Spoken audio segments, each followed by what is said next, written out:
Graça e paz, irmãos. Eu queria ler com vocês aqui, falar um pouquinho das Escrituras Sagradas. Eu queria ler com vocês um pouquinho na carta de Paulo à igreja de Éfeso, capítulo 1, verso 13. Paulo diz assim para os Efésios: em quem também vós, depois de que ouvistes a palavra da verdade, o evangelho da vossa salvação, tendo nele também crido, foste selado com o Espírito Santo da promessa. Verso 14: o qual é o penhor da vossa herança, até o resgate da sua propriedade, em louvor da sua glória. O que Paulo está dizendo aqui às pessoas da igreja que formavam a igreja de Éfeso? Paulo está dizendo sobre o evangelho. A gente precisa entender primeiro o que é o evangelho, o que é essa palavra da verdade, o evangelho da vossa salvação. Palavra da verdade, evangelho da vossa salvação. O que é isso? O que é evangelho? Se eu perguntar para você o que é evangelho, você pode me dizer assim: evangelho são boas novas, tá? Boas novas, boas notícias. Evangelho é boa notícia. Que boa notícia é essa? O homem peca. Deus cria o homem puro. Deus cria o homem santo, perfeito, para não ter doença, não sofrer, não ser triste, não ter que trabalhar no sentido assim de ser obrigado a fazer alguma coisa para o seu sustento. Ou seja, Deus ia prover tudo para o homem. O homem não teria doença, não teria nada disso. E Deus dá uma lei só, né? Uma lei: não coma desse fruto que se encontra na árvore do conhecimento do bem e do mal. Não coma, porque se você comer, você vai morrer. Fica até assim, morrer. O que seria morrer? O homem desconhecia isso, morrer, porque ele não foi criado para morrer. O homem não foi criado para morrer. Mas Deus fala: se você comer, você vai morrer, você vai perecer.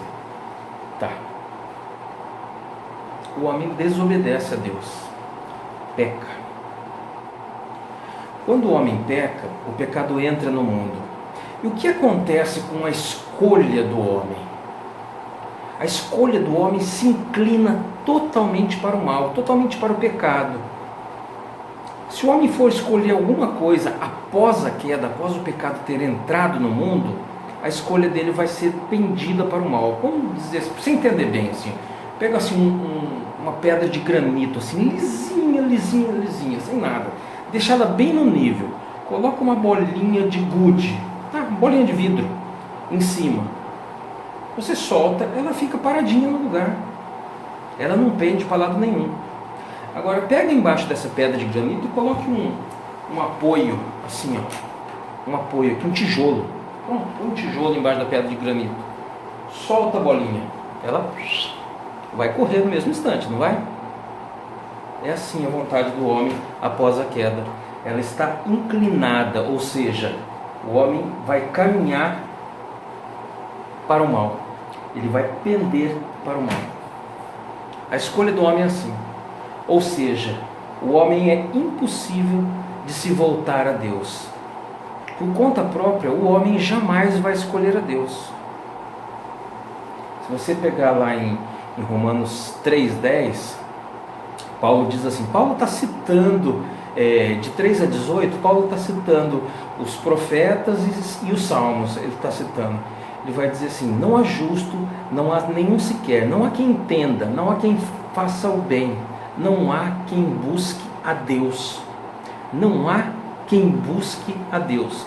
Continua lendo lá para você ver quem é o homem. Quem é o homem caído? Quem é o homem que vem e traz essa maldição de Adão por ter desobedecido a Deus? Dá uma olhadinha lá. Esse é o homem totalmente inclinado para o mal, Algo precisava ser feito. Se você voltar nesse texto que a gente leu, Efésios capítulo 1, de verso 3 até o 14, onde nós terminamos a leitura, você vai ver aqui que Deus, na eternidade, antes de formar o mundo, Ele já escolhe o seu povo, os seus eleitos, aquele povo que seria a sua igreja, o corpo de Cristo. Ele já escolhe, em Cristo Ele escolhe a sua igreja. Mas o homem não pode se voltar a Deus, o homem não conhece, ele não entende, ele não busca Deus. Como isso vai acontecer? O homem está em pecado. Pegue lá Romanos 3 também, versículo 23, Romanos 3, 23. O que está escrito lá? Todos pecaram e carecem da glória de Deus, ou separados estão da glória de Deus. Um pouquinho mais adiante, Romanos também, capítulo 6, verso 23 também. Porque o salário do pecado é a morte. Deus não disse para Adão que se ele desobedecesse, se ele pecasse, ele ia morrer? A recompensa pelo pecado é a morte. Mas continua no verso 23. Porque o salário do pecado é a morte, mas o dom gratuito de Deus é a vida eterna em Cristo Jesus. O que quer dizer isso? Leia lá. Leia lá em Efésios 1, de 3 a 14. Vai mostrar ali o Pai concebendo, o Pai elaborando o plano de redenção em Cristo Jesus. Aí você vai ver um pouquinho mais à frente, Jesus Cristo, Ele dando vida a esse plano. O que é Jesus Cristo dar vida ao plano de Deus? É o Deus eterno, na pessoa de Jesus Cristo, descer à terra, se encarnar, ou seja, nascer da mulher. Já temos uma promessa em Gênesis 3,15, que é que aquele que esmagaria a cabeça da serpente, ele viria da semente da mulher. E o prometido, o Messias, que viria da linhagem de Abraão, viria da raiz de Davi, que seria o Salvador, o Messias, o Redentor, o Libertador, ele nasceria da mulher. E Jesus Cristo vem, nasce da mulher, de Maria, ele cresce como uma criança, como todos nós nascemos, crescemos. Ele foi apresentado no templo, ele foi circuncidado ao 8º dia. Depois da sua juventude, quando ele já estava adulto, ele foi batizado por João Batista, e João Batista diz: eis o Cordeiro de Deus que tira o pecado do mundo. João Batista apresenta Jesus Cristo como o libertador. Bom, nós ainda somos pecadores, merecemos a morte, a condenação eterna, mas Jesus Cristo, Ele se fez maldito no meu lugar e no seu lugar. Ele se entrega como o Cordeiro de Deus, o Cordeiro Santo, o Cordeiro puro e imaculado. Ele se entrega, e na cruz, Ele paga o preço do meu pecado, do seu pecado, do pecado de todos aqueles que foram escolhidos por Deus na eternidade, os eleitos de Deus, aqueles que foram escolhidos e predestinados para Deus, aqueles que Ele queria junto dEle, morando eternamente com Ele. Jesus Cristo se faz maldito, Jesus Cristo sofre, mas Ele não apenas sofre a dor física, tomando soco, Ele foi açoitado, aquele chicote que na ponta tinha pedaços de ossos, que quando batia nas costas deles, a hora que puxava, saía pedaço da pele. Não foi só isso, aquela coroa de espinhos, que os espinhos cravaram na sua cabeça. Não foi só isso. O sofrimento maior de Jesus Cristo foi tomar sobre si o pecado de todos os eleitos de Deus, sobre si. ele estava ali, ele foi, nesse momento, ele é abandonado por Deus, porque ele carrega sobre si todo o pecado da humanidade. Esse foi o maior sofrimento de Jesus. O Deus Santo, eterno, soberano, poderoso, Criador dos céus e da terra, Criador de tudo, esse Deus maravilhoso, toma sobre si o pecado, o peso da condenação eterna de todos os eleitos de Deus. Havia um escrito de dívida sobre mim, que era impagável. Eu não tinha condições, eu não tinha méritos para chegar diante de Deus, nem que eu quisesse. Eu não tinha méritos diante de Deus, eu merecia o inferno. Mas Jesus pega esse escrito de dívida e prega ele na cruz. Ele cancela todo o peso, o preço do meu pecado, do seu pecado. Jesus Cristo dá vida ao plano de Deus, ao plano redentor, à obra redentora de Cristo.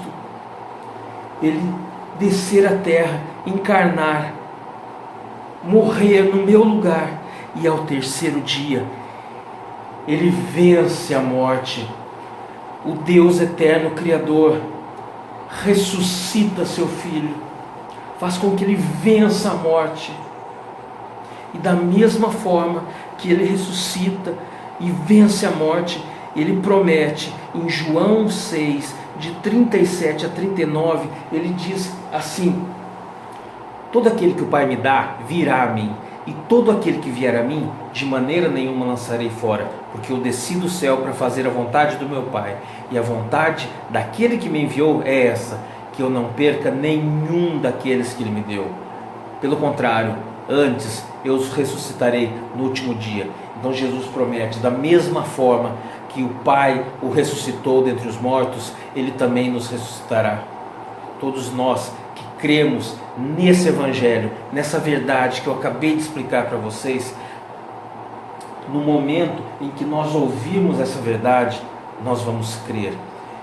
E ele diz lá, que também vós, depois que ouvistes a palavra da verdade, o Evangelho da vossa salvação, ou seja, como que o Pai chama os seus eleitos com a pregação do Evangelho. Na hora que nós ouvimos a pregação do Evangelho, Jesus, o Pai amado, ele regenera os seus eleitos para que nós possamos entender essa verdade, porque aquele que o Pai não regenerar não consegue compreender essa verdade do Evangelho, essa palavra da verdade.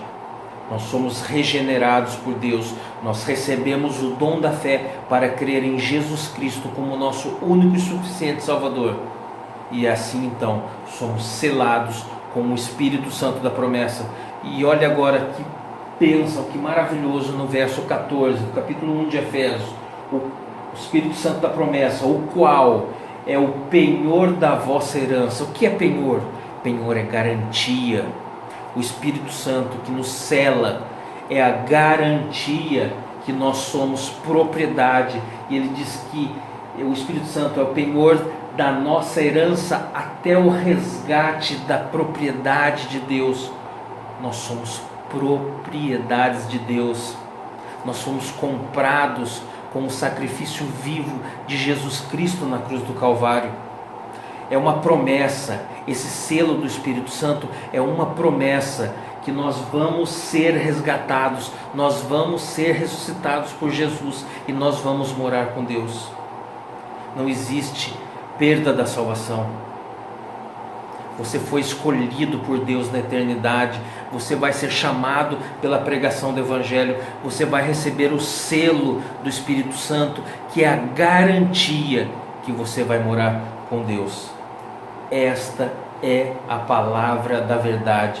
Jesus Cristo disse: eu sou o caminho e a verdade e a vida. Ninguém vai ao Pai se não for por mim. Eu queria deixar para vocês essa mensagem agora. Você foi escolhido por Deus, você foi predestinado por Deus para Ele mesmo, para morar com Ele. Você foi comprado pelo sangue de Jesus Cristo derramado na cruz do Calvário, e você foi selado com o Espírito Santo da promessa, que te garante que você vai morar com Deus na eternidade. Um abraço para vocês, fique com essa palavra, a palavra da verdade, o Evangelho da vossa salvação.